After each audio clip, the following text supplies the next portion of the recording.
Mga brigada, sabay nato karon ang bana ni Cyril May Gimugan katong mabdos nga namatay uban sa iyang gisabak nga anak gumikan sa komplikasyon ini sa pagbuntis og uban usab niya si Barangay Kagawa rin si Bulod sa Barangay Dato sa Lumay. So karon moadto ta sa buhatan sa Department of Health aron ipaabot ang ilang reklamo batok sa tulo ka mga hospital.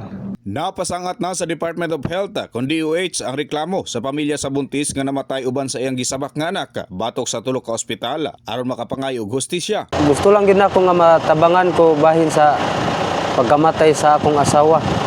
Matagaan og sakto nga hustisya. Apil imong anak. Og apil ang akong anak nga isabak sa akong asawa. Nga gusto pod ko nga dili na ni mautro sa uban. Kahinunduman, wala gidawat sa tulo ka ospital ang mabdos nga si Cyril May Gimukan bisan naglisod na kini sa pagpanganak tungod kay suhi ang bata.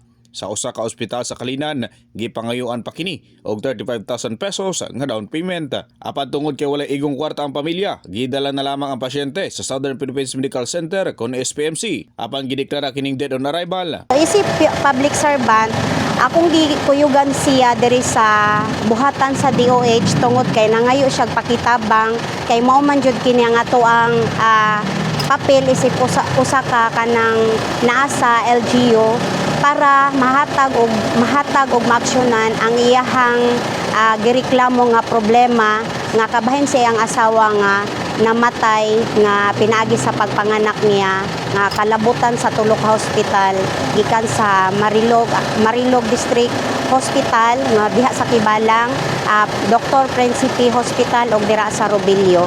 Sa pagkakaroon, parein pang naghulat og tubag ang Brigada News FM Davao gikan sa tulo ka ospital nga nalambigit sa insidente nga una nang nagdumili sa paghatag og pamayag. Samtang parein ang pagmonitor sa brigada sa maong reklamo. In the heart of changing lives, ako si Brigada Gib Maing sa 93.1 Brigada News FM Davao, the Music News Authority.